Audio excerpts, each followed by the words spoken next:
ఏ కుటుంబం నిలబడింది, ఏ కుటుంబం పత్రం అయిపోయింది, ఏ కుటుంబము చపాతీలు వేయబడింది.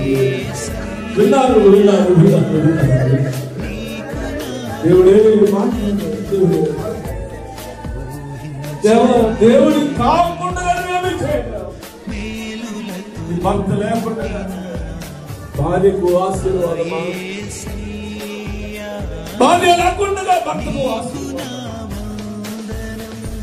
పిల్లలు లేకుండా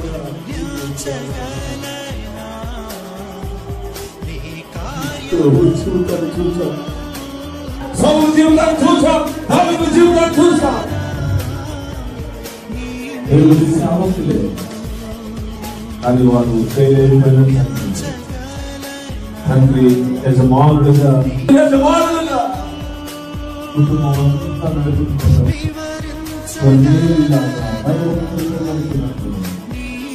ఆ కుటుంబానికి ఆశీర్వాదం కదా, ఆ కుటుంబానికి కదా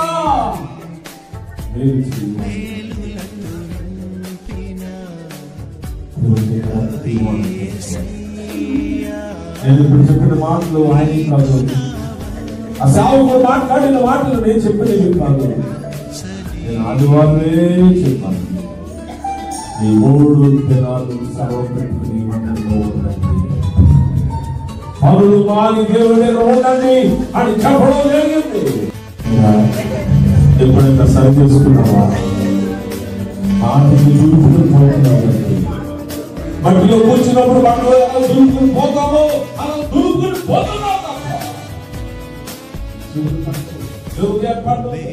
ఆశలోనికి రావడమే నా భర్త ఏమనుకుంటాడు, నా భార్య ఏమనుకుంటుందో అని చెప్పుకుని నీలో మనసు పడిపోయి విషయాన్ని భక్తకు తెలియకపోయినప్పుడు భక్త మాతృగాన్ని అవమానకరంగానే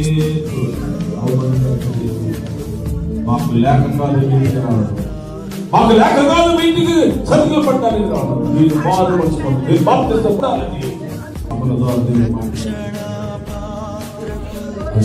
అందరూ ఒకసారి లేచినప్పుడు అందరూ ఒకసారి లేచినప్పుడు దేవుడు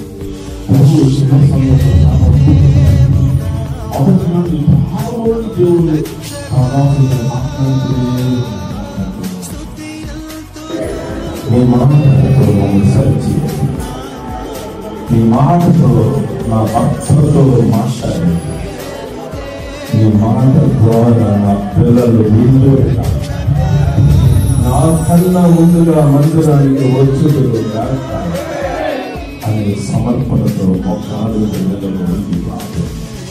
చేసేవాడు ప్రార్థన